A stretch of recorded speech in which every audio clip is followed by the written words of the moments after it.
John will start. Hot no bombard. Anyway, the show must go on. Greetings and salutations. It is I and I, Blind Visionary, aka The Conduit, back with another blind review.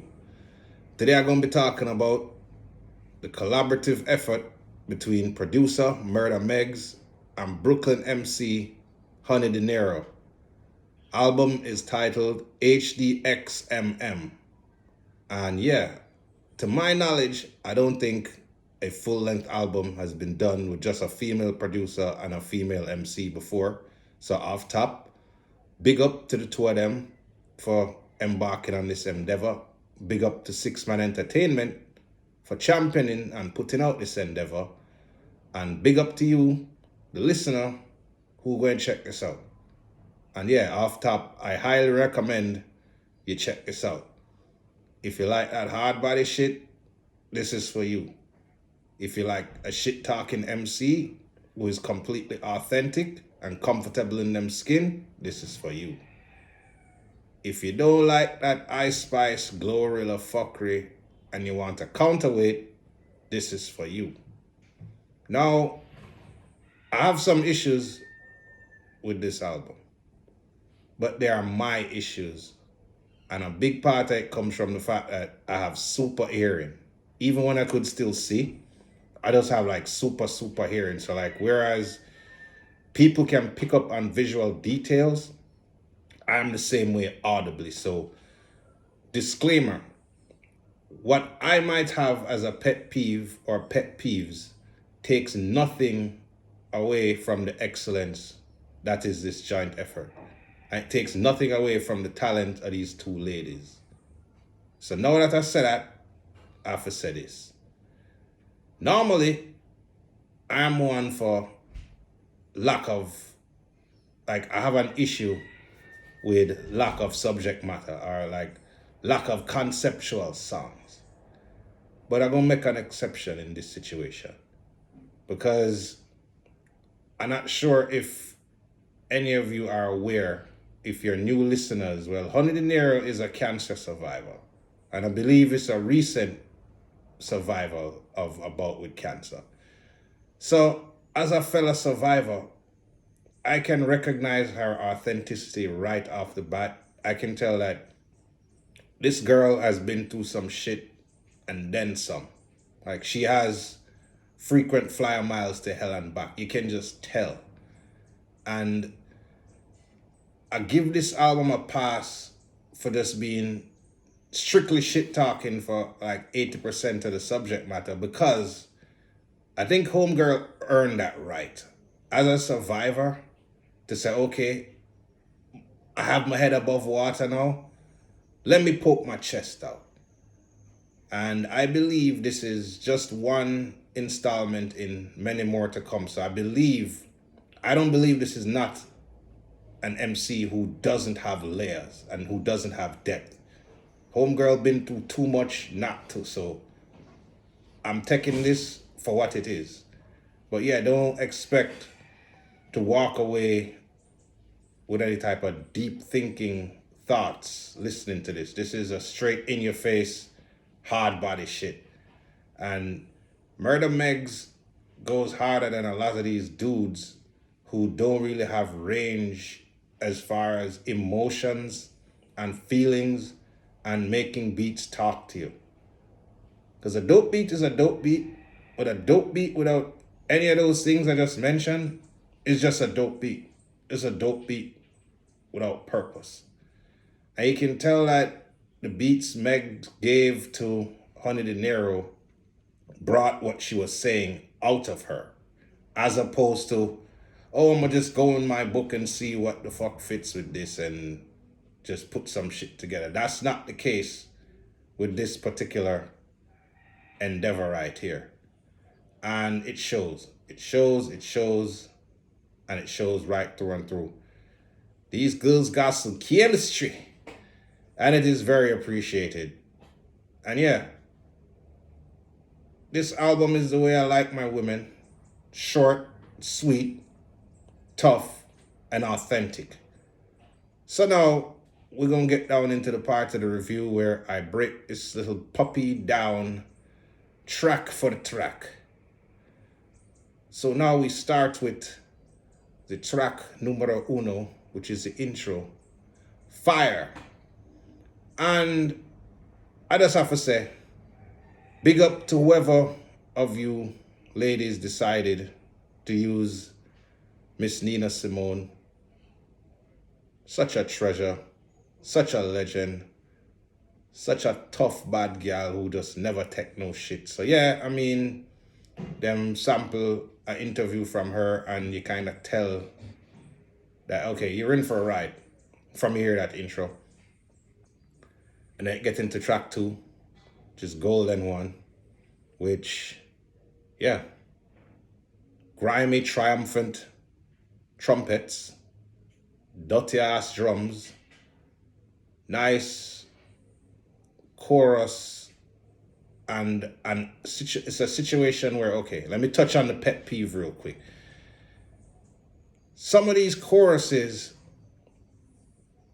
like, they are really, really dope, but I believe somebody along the line may have dropped the ball from a technical standpoint to say, okay, let's put a little oomph on some of these vocals to kind of expand them and animate them a little more and bring them to the forefront of the track, because like a voice is very important as far as the listener connecting with the MC.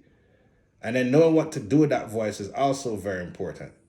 And as hard as it is to write lyrics and be a good MC, it is really, really hard to write a chorus that connects.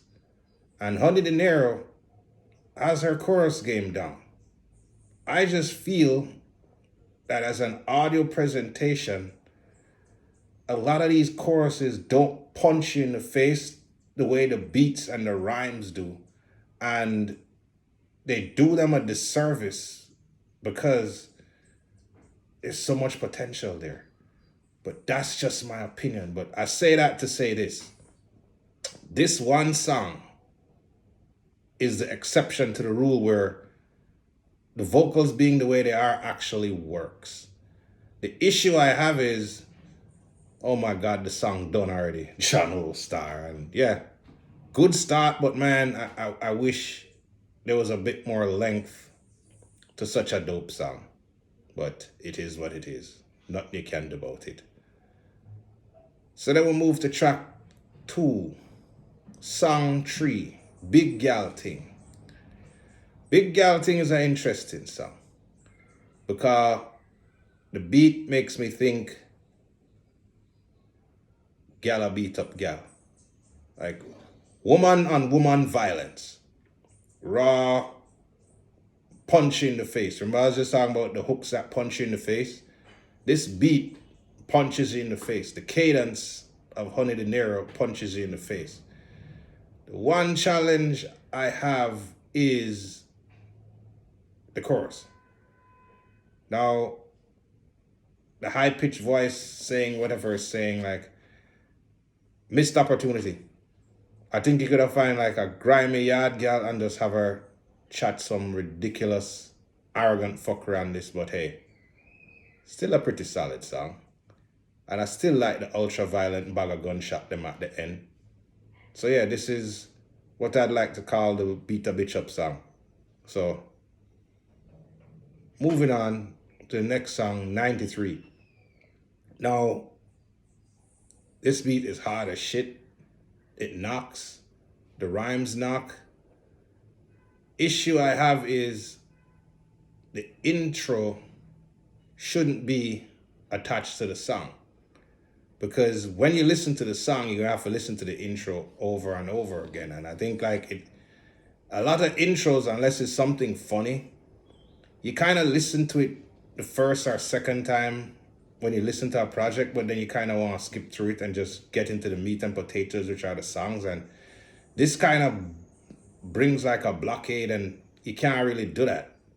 But then on the other side, the song that comes after the intro is a really, really dope song. So there's that. So I mean, again, I'm just being picky and personal here. This probably not going to bother the average listener. I could be completely wrong, but it is what it is. But we'll move on to another issue that I have with what is otherwise a damn good song, like every other song on this album. All damn good songs. Bam Bam. So from I hear the title, I know that there's going to be some Sister Nancy shenanigans involved, and I was absolutely right. You know, you can't really fuck around when it comes to the late and legendary classic Bam Bam. Like, yeah, it's been sampled and used a bunch of times, but I was like, okay, when I hear the beat drop, I was like, what am I going to do with this? And they kept the sampling of Bam Bam at a minimum. The beat is ridiculously dope. Honey Dinero doing her thing as usual. But then we have the chorus. Why? Honestly, I don't know what's going on here. I'm Jamaican, and I cannot comprehend what is being said here. Please, somebody try and figure this out for me and transcribe this shit, because I don't know what the hell is going on here. And this is probably the lowest highlight on this album to me. But that's just my personal thing, because again, man a yard man, so if you're going to mess with this, I expect it to be on a certain level. But anyway, don't know.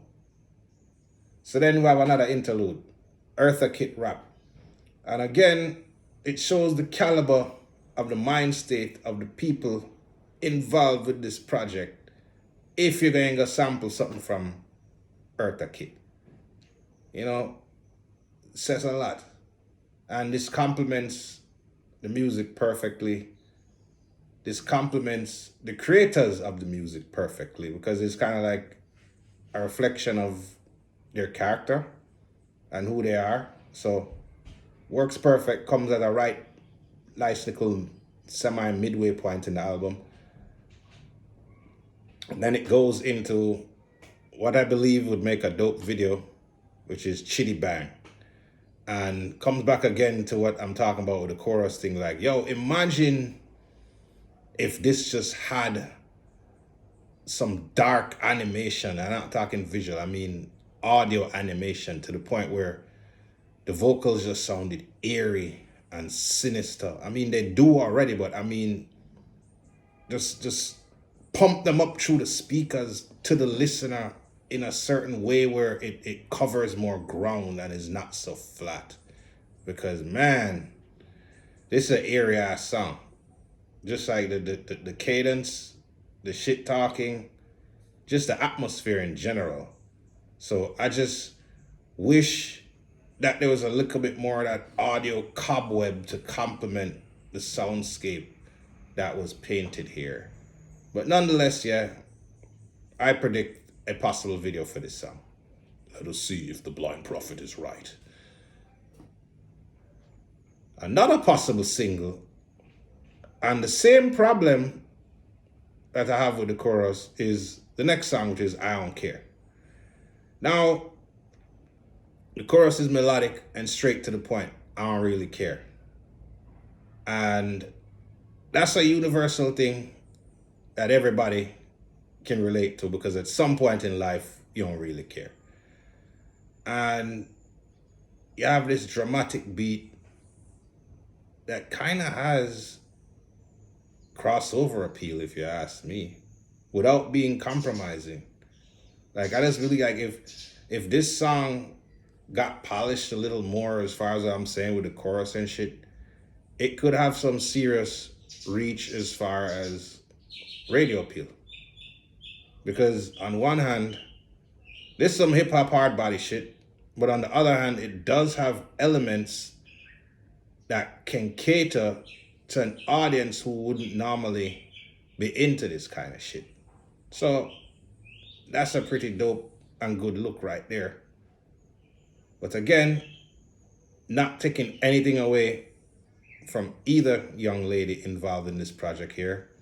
This is just somebody who have 40 years under them belt listening to this kind of music and who have a really good ear dropping them 2 cents. So please, I hope you don't take it personal.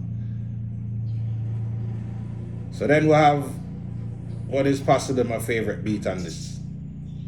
Elevated Brim, the solar god, sorry. Now this is a semi-weed song. There is mention of my favorite strand of all time, which is Private Reserve, so that is good. Yeah, man, like MurdaMegz as a producer brings different atmospheres throughout this album. Even though the streamline is hardcore, hard body, we ain't playing around, there are moods, there are emotions, there are vibes, there's variation, and you can't kind of tell that it's the same producer, but you kind of can. And that's what happens when a joint project is done right. So A+ on the execution for that part. So we have another interlude, which is My Dope, which is a continuation to 93, which is basically talking about my dope. So if you take this from an audio standpoint, it goes into everything I'm saying, where this is dope shit. I believe this is something from either Nicky Barnes or Frank Lucas. I am not sure, but it is very Harlem-y, and it complements what is really dopeness, but heartbreaking at the same time, which is the next song, which is Gangstar. And this song has so much potential. This song is like the beat, triumphant, heavy horns type shit, and just swag, but grimy at the same time. And the issue I have is one fucking verse, and then it done.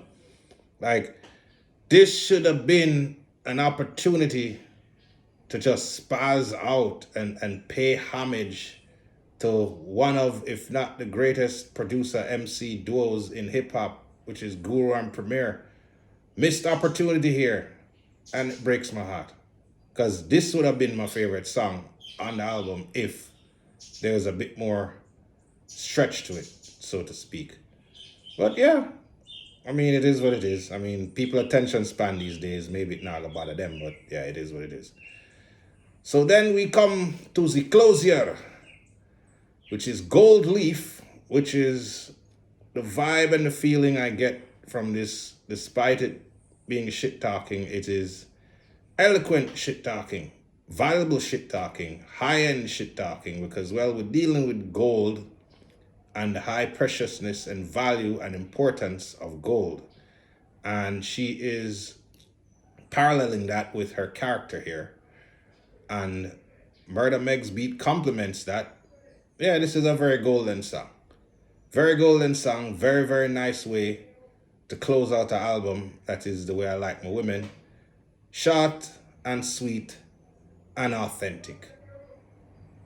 Big up Honey Dinero. Big up MurdaMegz. Big up Six Man Entertainment for bringing this to light and bringing this out into the public now. As a listener, if you like underground hip hop, if you like shit talking, if you like head nodding beats with variation, if you just like what is being bombarded on us for the last couple of years, which is a certain level of familiarity from yesteryear with a new coat of paint for a new audience, and also for us dedicated listeners who have been down from day one. Like, this is just another installment of a nice, wholesome audio meal that has been given to the listener. And this is a solid foundation for future things to come, I believe. I believe the shit talking is out of the way. I believe we'll get some substance. We'll get some subject matter material. We'll get some super layered, complex songwriting, song structured stuff from these two going forward. Once they get in their groove and once they start elevating and going up and up and up, yeah, I think we as a culture, we're in for a treat with these two.